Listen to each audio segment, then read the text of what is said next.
Assalamualaikum warahmatullahi wabarakatuh. Saya Laila Badria Asri dari kelas JSD 6 ingin menjelaskan model-model pembelajaran bahasa Indonesia yang sesuai dengan situasi dan kondisi. Nah, di sini juga ada anggota kelompok saya nih. Yang pertama ada Hamidah Safira Amara, yang kedua ada Ingrid Seli, Muhammad Abizar, dan Muhammad Hamid Faujan. Nah, yang pertama ini ada pengertian model pembelajaran. Model pembelajaran merupakan bentuk pembelajaran yang tergambar dari awal sampai akhir yang disajikan secara khas oleh guru, menurut Joyce dan Weil. Nah, di sini ini maksudnya model apa sih yang digunakan guru saat pembelajaran berlangsung? Contohnya kayak model tanya jawab atau role playing. Nah, model itulah yang dipakai oleh guru saat memberikan materi dari awal pelajaran sampai akhir pembelajaran. Nah, yang selanjutnya ada karakteristik model pembelajaran. Menurut Joyce dan Weil 1986 dalam bukunya yang berjudul Model of Teacher atau Third Edition, mengemukakan pendapatnya bahwa setiap model pembelajaran memiliki karakteristik umum yang terdiri atas unsur-unsur berikut. Yang pertama itu ada sintak, yakni tahapan-tahapan kegiatan yang dilakukan dalam pembelajaran menurut model tertentu.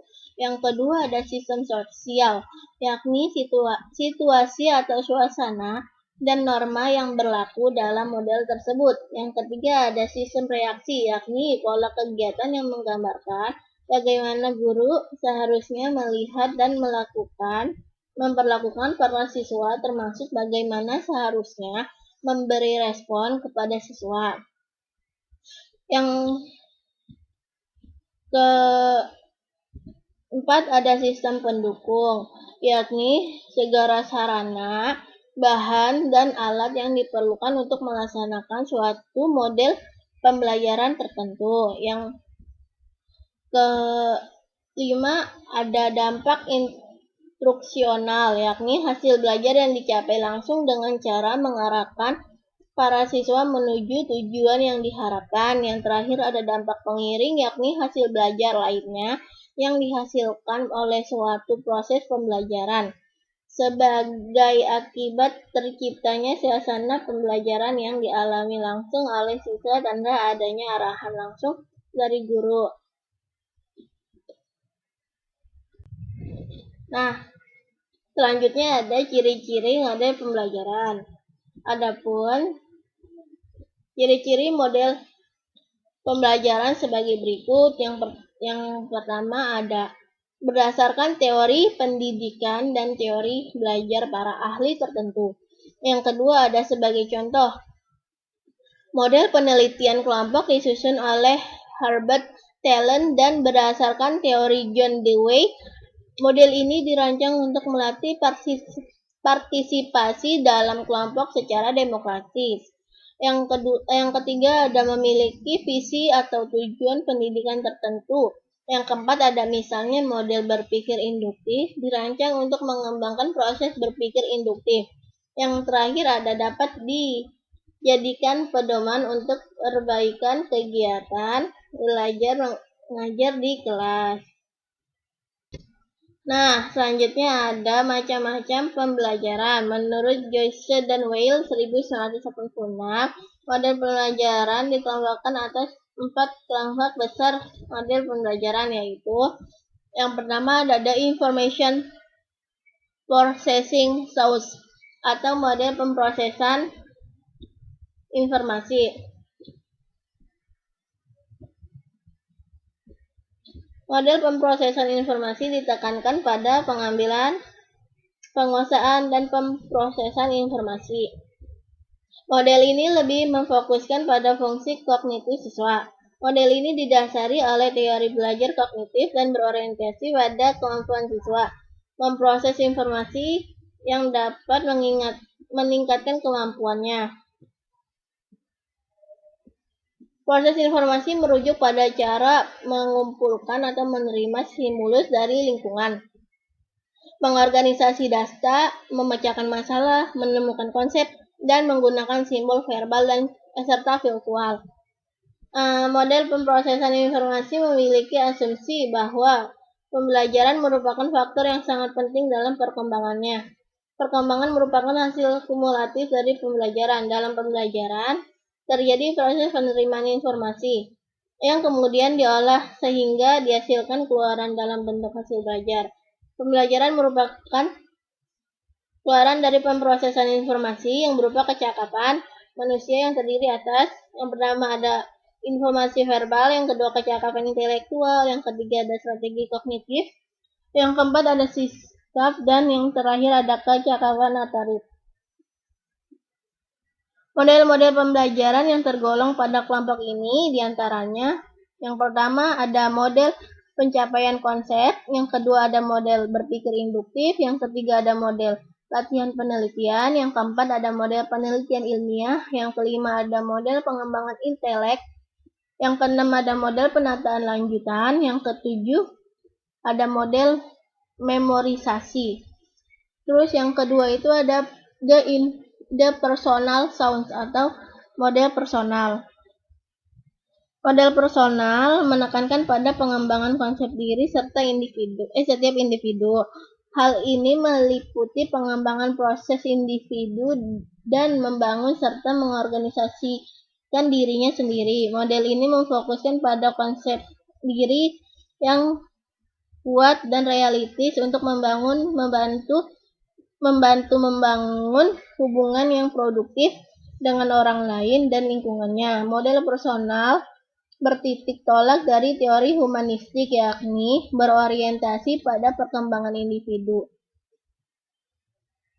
Perhatian utama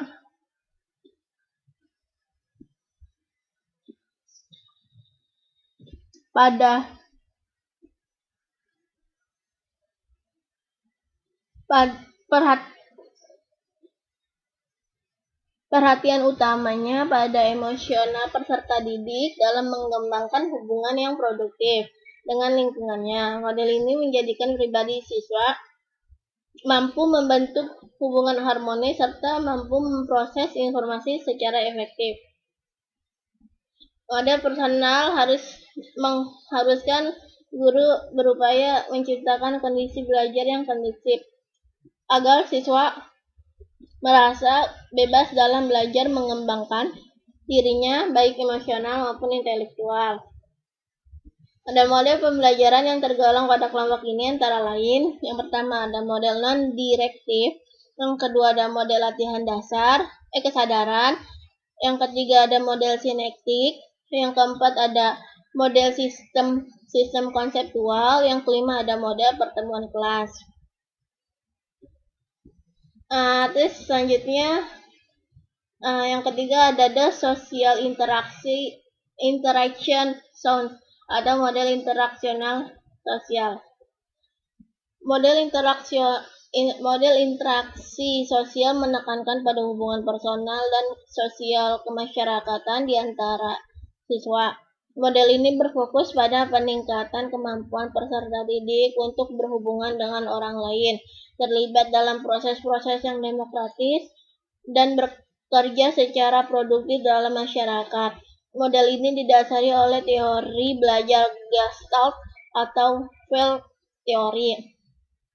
Model interaksi sosial menitikberatkan pada hubungan yang harmonis antara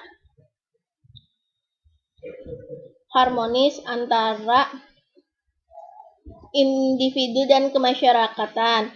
Pokok pandangan model interaksi sosial yakni objek atau peristiwa tertentu akan dipandang sebagai suatu keseluruhan yang terorganisasi. Makna suatu objek atau peristiwa terletak pada keseluruhan bentuk dan bukan bagian-bagiannya. Pembelajaran akan lebih bermakna apabila materi diberikan secara utuh, bukan bagian-bagian. Nah, model-model pembelajaran yang termasuk ada kelompok-kelompok ini diantaranya yang pertama ada model investigasi kelompok. Nah, yang bertujuan untuk mengembangkan keterampilan untuk partisipasi dalam proses sosial yang demokrasi melalui penekanan yang dikombinasikan pada keterampilan antar pribadi atau kelompok dan keterampilan-keterampilan penentuan akademik. Yang kedua ada model inquiry bertujuan untuk menekankan pada pemecahan masalah sosial, terutama melalui penemuan sosial dan penalaran logis. Yang ketiga ada model laboratoris bertujuan untuk menekankan pada perkembangan keterampilan antar pribadi dan kelompok melalui kesadaran dan keluasan pribadi. Yang keempat ada model penelitian jurisprudensial bertujuan untuk dirancang untuk pembelajaran kerangka acuan jurisprudensial sebagai cara berpikir dan penyelesaian isu-isu sosial.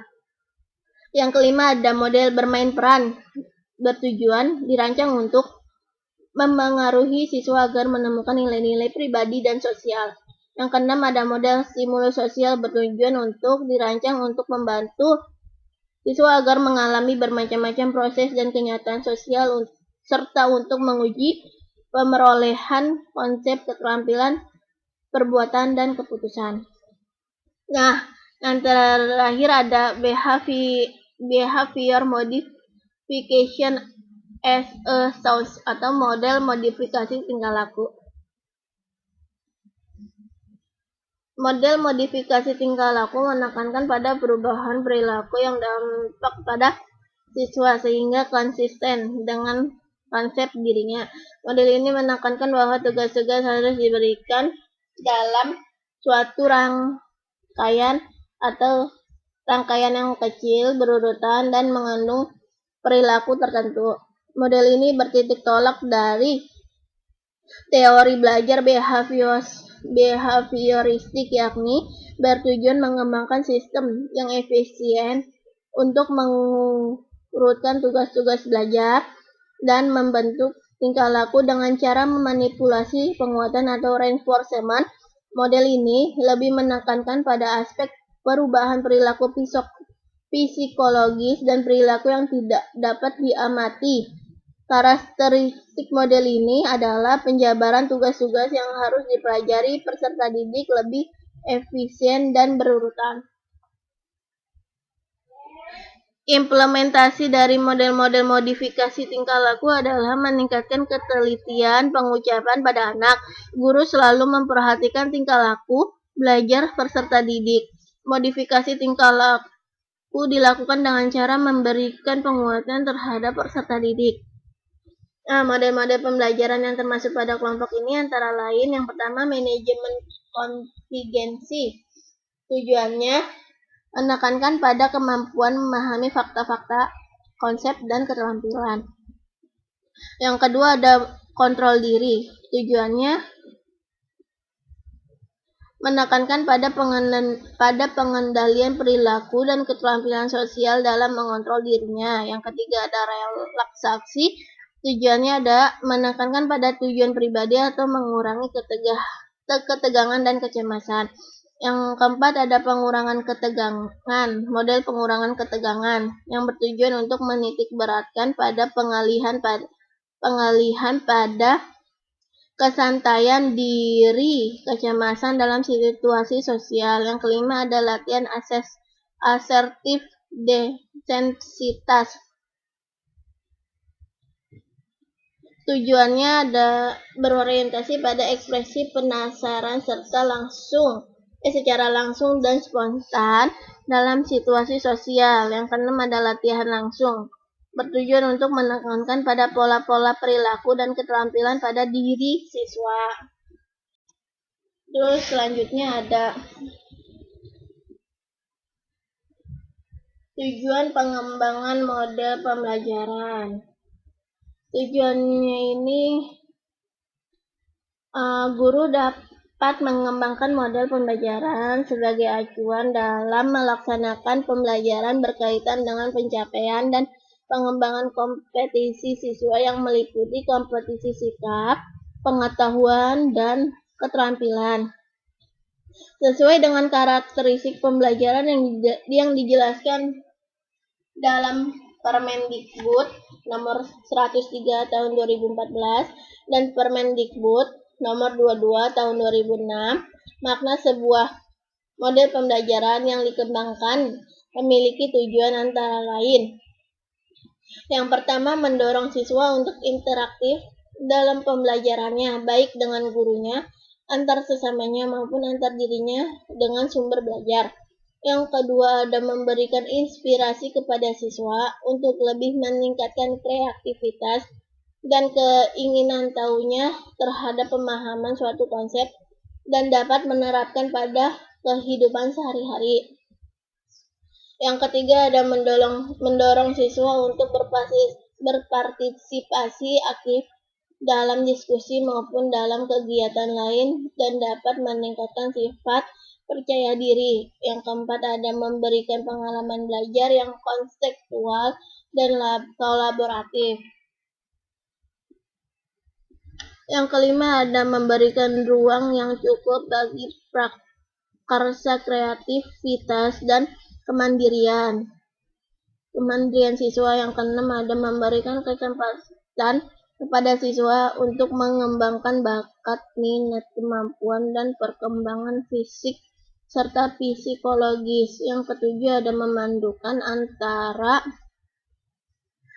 pemahaman materi ajar konteks knowledge dan pemahaman secara mendidik pedagogik knowledge yang berbaur menjadi satu yang perlu dimiliki oleh seorang guru. Titik ini yang disebut dengan konsep pedagogik konteks knowledge. Konsep ini dapat mewujudkan pembelajaran yang efektif untuk menjelaskan materi tertentu serta pemahaman tentang apa yang membuat materi tertentu lebih mudah dipelajari. Nah, selanjutnya ada langkah-langkah pemilihan model pembelajaran. Yang pertama, ada kesesuaian model pembelajaran dengan karakteristik pasang KD pada KD1 atau KD pada KI2 yang dapat mengembangkan kompetensi. Yang kedua, ada kesesuaian model pembelajaran dengan indikator pencapaian kompetensi atau IPK yang dikembangkan dari KD. Yang ketiga, ada model pembelajaran dengan tujuan pembelajaran yang spesifik dalam mengembangkan potensi dan kompetensi. Yang keempat, ada kesesuaian model pembelajaran dengan karakteristik modalisasi siswa dan sarana pendukung belajar lainnya karena bukan hanya karakter. Yang kelima, ada penggunaan model pembelajaran disesuaikan dengan pendekatan yang akan digunakan. Yang keenam, kesesuaian dengan tuntutan dan dimensi pengetahuan, misalnya untuk mendorong kemampuan siswa menghasilkan karya kontekstual. Yang ketujuh, ada kesesuaian penilaian hasil belajar dengan model pembelajaran dan atau